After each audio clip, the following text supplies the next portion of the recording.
नमस्कार दोस्तों, आइए जानते हैं आज राजस्थान के दिन भर की ताजा और बड़ी खबरें। आज राजस्थान से पहली खबर है कि राजस्थान में पंचायत निकाय चुनाव से 2 बच्चों की हटेगी पाबंदी। राजस्थान में स्थानीय निकाय और पंचायती राज चुनाव लड़ने के लिए 2 बच्चों की अनिवार्यता को खत्म करने की दिशा में सरकार ने कवायद तेज कर दी है। सूत्रों के अनुसार इस महीने के अंत तक अध्यादेश लाने की पूरी तैयारी है। पंचायती राज विभाग और स्वायत्त शासन विभाग ने विधि विभाग को अलग अलग प्रस्ताव भेज दिए हैं। विधि विभाग से मंजूरी मिलते ही मामला कैबिनेट के सामने रखा जाएगा और कैबिनेट की मुहर लगने के बाद अध्यादेश जारी हो जाएगा। पूर्व विधायक मलिंगा को सुप्रीम कोर्ट से झटका। सुप्रीम कोर्ट से पूर्व विधायक और भाजपा नेता गिरिराज सिंह मलिंगा को झटका लगा है। सुप्रीम कोर्ट ने शुक्रवार को एएनजेएन से मारपीट के केस को धौलपुर से जयपुर ट्रांसफर करने के हाईकोर्ट के फैसले के खिलाफ दायर याचिका खारिज कर दी। अब केस की सुनवाई ट्रायल जयपुर में ही होगी। याचिका में मलिंगा की ओर से कहा गया था कि मामले में शिकायतकर्ता एएन हर्षदापति के परिवार में सभी वकील हैं, ऐसे में वे बार को भी प्रभावित करते हैं। जयपुर में मामले की निष्पक्ष सुनवाई नहीं हो सकती है, इसलिए केस को धौलपुर या भरतपुर ट्रांसफर कर दिया जाए। 8 लाख से अधिक किसानों को मिलेगी राहत। मुख्यमंत्री भजनलाल शर्मा ने इस वर्ष अतिवृष्टि से खरीफ फसलों के नुकसान को देखते हुए एक बड़ा संवेदनशील निर्णय लिया है। मुख्यमंत्री ने 6 जिलों के किसानों के लिए कृषि अनुदान वितरण को स्वीकृति दी है, जिससे लाखों किसानों को आर्थिक राहत मिलेगी। जानकारी के अनुसार प्रभावित किसानों को राज्य आपदा प्रतिक्रिया कोष SDRF से कृषि अनुदान वितरण करने की मंजूरी दी गई है। इस निर्णय के तहत 6 जिलों की 40 तहसील के 2961 गाँवों को अभावग्रस्त क्षेत्र घोषित करने के प्रस्ताव को अनुमोदित किया गया है। इस निर्णय से अजमेर, अलवर, झुंझुनू, कोटा, पाली और बांसवाड़ा जिले के 8 लाख से अधिक किसानों को राहत मिलेगी। अतिवृष्टि के कारण इन जिलों में खरीफ फसलों को भारी नुकसान हुआ था। सरकार की इस स्वीकृति से प्रभावित किसानों को फसल खराबे की भरपाई के लिए आर्थिक सहायता दी जाएगी। फास्टैग न होने पर नहीं देना होगा दोगुना toll, Kotputli. National highway authority of India NHAI ने जयपुर दिल्ली राजमार्ग सहित देश भर के टोल प्लाजाओं पर यात्रियों को बड़ी राहत दी है। अब फास्टैग ब्लॉक खराब होने या उसमें बैलेंस समाप्त होने की स्थिति में वाहन चालकों को दोगुना टोल शुल्क नहीं देना होगा। NHAI की नई अधिसूचना के अनुसार ऐसी स्थिति में केवल 25% अतिरिक्त शुल्क लिया जाएगा, बशर्ते भुगतान UPI डिजिटल माध्यम से किया जाए। पहले फास्टैग न होने या बैलेंस खत्म होने पर वाहन चालकों से दोगुना टोल वसूला जाता था। उदाहरण के तौर पर यदि किसी प्लाजा पर कार के लिए 100 रुपए टोल निर्धारित था, तो अब केवल 125 रुपए देने होंगे। यह भुगतान नकद नहीं बल्कि ऑनलाइन UPI माध्यम से ही किया जा सकेगा। इस नई प्रणाली से यात्रियों को टोल पर लगने वाली लंबी कतारों से राहत मिलेगी। जयपुर सेंट्रल जेल में फिर मिला मोबाइल। जयपुर सेंट्रल जेल में मोबाइल मिलने का सिलसिला रुकने का नाम नहीं ले रहा। जेल में गश्ती दल को सर्च के दौरान बैरक के बाहर जंगले में छिपाकर रखा गया मोबाइल मिला। जेल प्रशासन ने जब्त मोबाइल को लालकोठी थाना पुलिस को सौंपकर FIR दर्ज करवाई है। SHO लालकोठी प्रकाश राम बिश्नोई ने बताया, जयपुर सेंट्रल जेल के प्रहरी महेश कुमार ने रिपोर्ट दर्ज करवाई है। पिछले काफी समय से जेल में सर्च अभियान चल रहा है। गुरुवार देर शाम वार्ड नंबर 7 में वार्ड ड्यूटी प्रहरी महेश कुमार की ओर से गश्त की जा रही थी। गश्त के दौरान वार्ड नंबर 7 के बैरक नंबर 5 के बाहर जंगले में मोबाइल छिपा रखा था, जिसे जब्त कर लिया गया। कांग्रेस MLA को मिला मंत्री किरोड़ीलाल मीणा का साथ। कृषि एवं ग्रामीण विकास मंत्री किरोड़ीलाल मीणा ने कांग्रेस विधायक के धरने पर बैठने के मुद्दे को लेकर ASDM पर नाराजगी जताई। साथ ही उन्होंने कहा कि जनप्रतिनिधियों का सम्मान नहीं करने वाले अफसरों का इलाज करूंगा। छत्रपुरा स्थित आदिवासी मीणा समाज छात्रावास में पंच परिवर्तन राष्ट्र जागरण विचार गोष्ठी के दौरान मंत्री किरोड़ी मीणा ने यह बात कही। मंत्री किरोड़ीलाल मीणा ने कहा कि फसल खराबे के मुआवजे को लेकर विधायक चेतन पटेल 30 तारीख को इटावा SRDM को झापन देने गए थे, जहां उनका झापन नहीं लिया गया। मेरे पास फोन आया कि SRDM ने झापन नहीं लिया। इस पर वे चेतन पटेल धरने पर बैठ गए, भूख हड़ताल चालू कर दी। मैंने चीफ सेक्रेटरी कलेक्टर से बात की। सरकारी नौकरी की तैयारी कर रहे अभ्यर्थियों के लिए खुशखबरी। राजस्थान के सरकारी स्कूलों में शिक्षक बनने का सपना देखने वाले अभ्यर्थियों के लिए बड़ी खुशखबरी है। राजस्थान कर्मचारी चयन बोर्ड RSSB ने REET मेंस 2025 के लिए नोटिफिकेशन 6 नवंबर 2025 को जारी किया है। इस भर्ती में लेवल 1 और लेवल 2 के कुल 7,759 पद भरे जाएंगे। ऑनलाइन आवेदन प्रक्रिया 7 नवंबर 2025 से शुरू हो गई है। इच्छुक अभ्यर्थी 6 दिसंबर 2025 तक आवेदन कर सकते हैं। आवेदन बोर्ड की ऑफिशियल वेबसाइट पर जाकर किया जाएगा। चयन प्रक्रिया में लिखित परीक्षा और दस्तावेज सत्यापन शामिल है।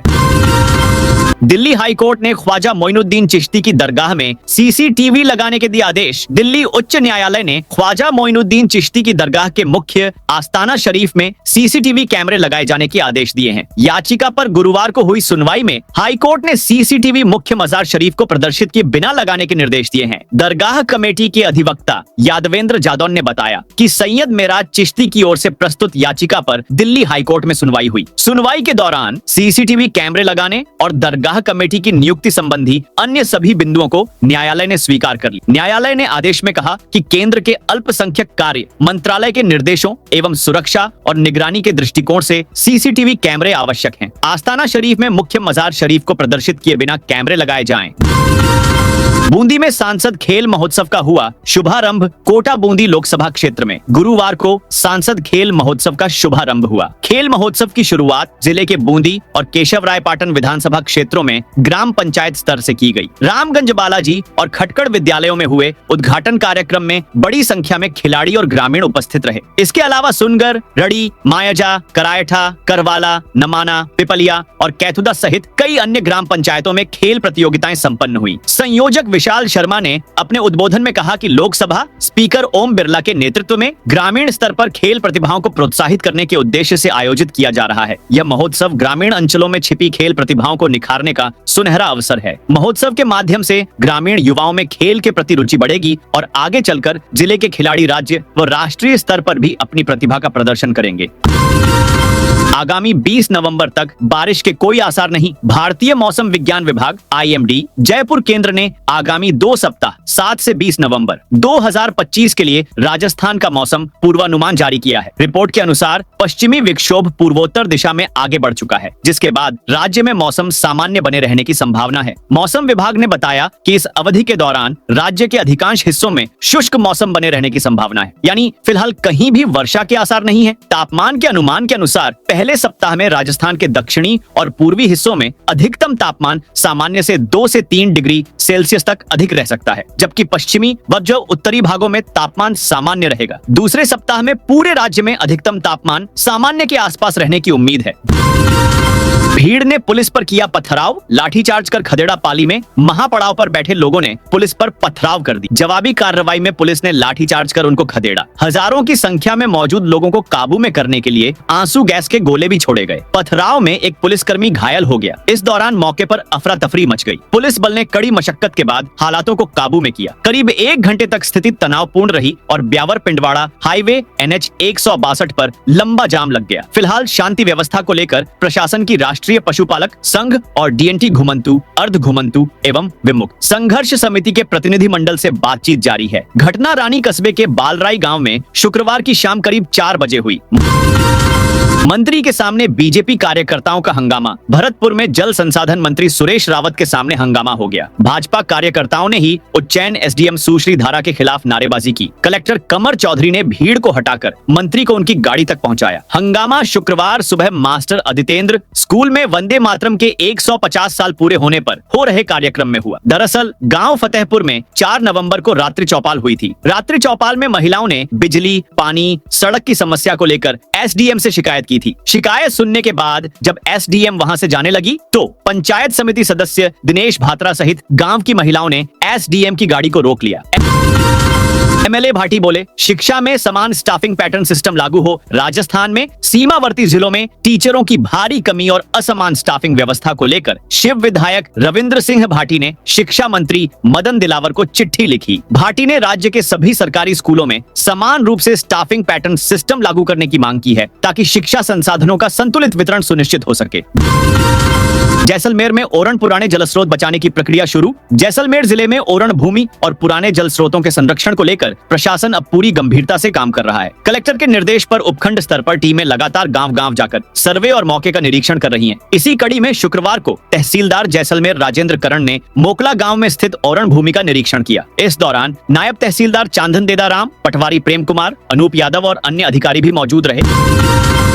प्रतापगढ़ में पुलिस का सघन चेकिंग अभियान। राजस्थान में बढ़ते सड़क हादसों पर अंकुश लगाने के लिए प्रशासन सक्रिय हो गया है। इसी क्रम में प्रतापगढ़ जिले में 4 से 18 नवंबर 2025 तक 15 दिवसीय सघन वाहन जांच अभियान शुरू किया गया है। यह अभियान परिवहन, पुलिस और प्रशासन विभागों के संयुक्त तत्वावधान में चलाया जा रहा है। परिवहन विभाग के निरीक्षक दुर्गा शंकर जाट ने शुक्रवार शाम बताया कि अभियान के तहत अब तक 20 वाहनों के चालान किए गए हैं और 6 वाहन जब्त किए गए हैं। इन पर कुल 5 लाख रुपए का जुर्माना लगाया गया है, जिसमें 3 लाख रुपए का टैक्स और 2 लाख रुपए का दंड शामिल है। उन्होंने बताया कि इस अभियान का मुख्य उद्देश्य सड़क सुरक्षा के प्रति लोगों में जागरूकता बढ़ाना है।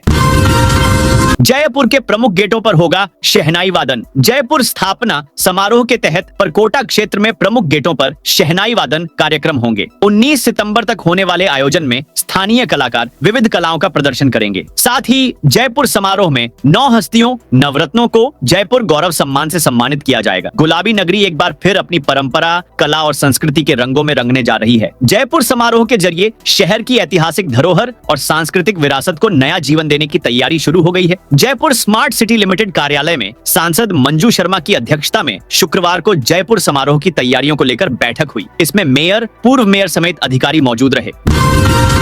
डीएसपी के तबादले पर हाईकोर्ट ने लगाई रोक। भोपालगढ़ में भाजपा नेता से मारपीट के मामले से विवादों में घिरे आरपीएस भूराराम खिलेरी के ट्रांसफर पर राजस्थान हाईकोर्ट की जोधपुर एकल पीठ ने रोक लगा दी है। जस्टिस फरजंद अली ने अपने आदेश में खिलेरी के 1 नवंबर के तबादला आदेश को स्थगित करते हुए राज्य सरकार से स्पष्टीकरण मांगा है। कोर्ट ने सवाल उठाया कि जब अधिकारी को पहले ही पुलिस मुख्यालय जयपुर में तैनात कर दिया गया था, तो तबादला आदेश में उनकी मौजूदा पोस्टिंग भोपालगढ़ कैसे दिखाई जा सकती है। दरअसल मूलतया नागौर जिले के डेगाना रोड निवासी भूराराम खिलेरी, जो जोधपुर ग्रामीण पुलिस के भोपालगढ़ सर्किल ऑफिसर के पद पर तैनात थे, गत 21 अक्टूबर 2025 के आदेश से उन्हें अवेटिंग पोस्टिंग ऑर्डर एपीओ में रखा गया और तत्काल पुलिस मुख्यालय जयपुर में उपस्थिति दर्ज कराने का निर्देश दिया।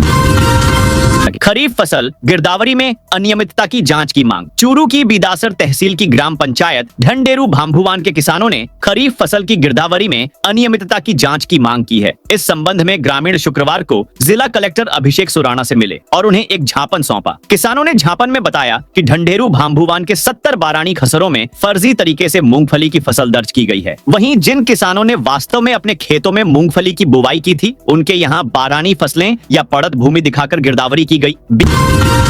बीकानेर से जयपुर तक 4 लेन बनाने की तैयारी। बीकानेर के चारों तरफ रिंग रोड बनाने की बात एक बार फिर उठी है। इसी के साथ बीकानेर से जयपुर तक 4 लेन बनाने की तैयारी की जा रही है। अगर ऐसा होता है तो बीकानेर से जयपुर तक 4 लेन सड़क हो जाएगी। सीकर से जयपुर तक पहले से 4 लेन बनी हुई है। बीकानेर में केंद्रीय मंत्री अर्जुन राम मेघवाल और प्रभारी मंत्री गजेंद्र सिंह खींवसर ने शुक्रवार को बीकानेर में प्रशासनिक अधिकारियों के साथ बैठक में इस मुद्दे पर चर्चा की। खास बात ये रही कि इस सरकारी बैठक में शहर भाजपा अध्यक्ष ने भी अधिकारियों को दिशा निर्देश दिए।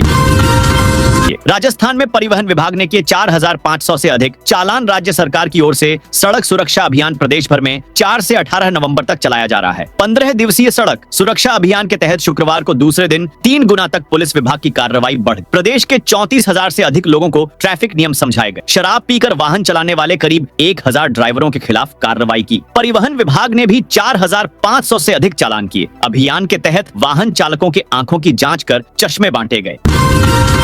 के ईडीएल ने शुरू किया सीएम निशुल्क बिजली योजना में रजिस्ट्रेशन। केडीएल ने मुख्यमंत्री निशुल्क विद्युत योजना में पंजीयन कराने की सुविधा शुरू कर दी है। अब उपभोक्ता 150 यूनिट निशुल्क बिजली योजना के लिए कंपनी की वेबसाइट पर पंजीयन करा सकेंगे। इस योजना के तहत पंजीयन कराने वाले उपभोक्ताओं को राज्य सरकार की ओर से 1.1 किलोवाट की सोलर यूनिट लगाने के लिए 17,000 का अनुदान दिया जाएगा। सीएससी राजस्थान के प्रवक्ता व हेड आईटी विभाग पंकज डब्बास ने बताया। केंद्रीय गृह मंत्री अमित शाह ने पिछले दिनों 150 यूनिट निःशुल्क बिजली योजना की शुरुआत की थी। इस योजना के तहत 1.1 किलोवाट की सोलर यूनिट लगाने पर केंद्र सरकार की ओर से पीएम सूर्य घर योजना के तहत 33,000 और राज्य सरकार की ओर से 17,000 की सब्सिडी दी जा रही है।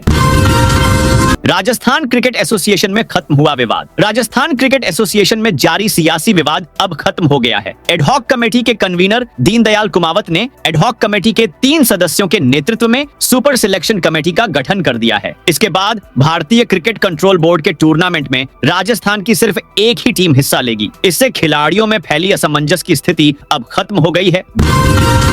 भ्रष्टाचार के आरोपी पूर्व आरएएस को मिलेगा प्रमोशन। भ्रष्टाचार के आरोपी पूर्व आरएएस अधिकारी भंवरलाल मेहरडा को रिटायरमेंट के बाद पदोन्नति मिलेगी। राजस्थान सिविल सेवा अपीलीय अधिकरण ने प्रार्थी की अपील पर RAS higher super time scale में साल 2021 से 2022 की रिक्ति के विरुद्ध पदोन्नति के परिणाम का बंद लिफाफा खोलने का आदेश दिया। अधिकरण के अध्यक्ष विकास सीतारामजी भाले और सदस्य पूनम दर्गन की पीठ ने कहा, बंद लिफाफा खोलकर परिणाम घोषित किया जाए। वहीं अगर प्रार्थी योग्य पाया जाता है तो उसे उस तिथि से पदोन्नति दी जाए। इस तिथि से उसके जूनियर अफसरों को पदोन्नत किया गया है। अधिकरण ने स्पष्ट किया है कि यह पदोन्नति एसईबी कोर्ट में लंबित प्रकरण के फैसले के अधीन रहेगी।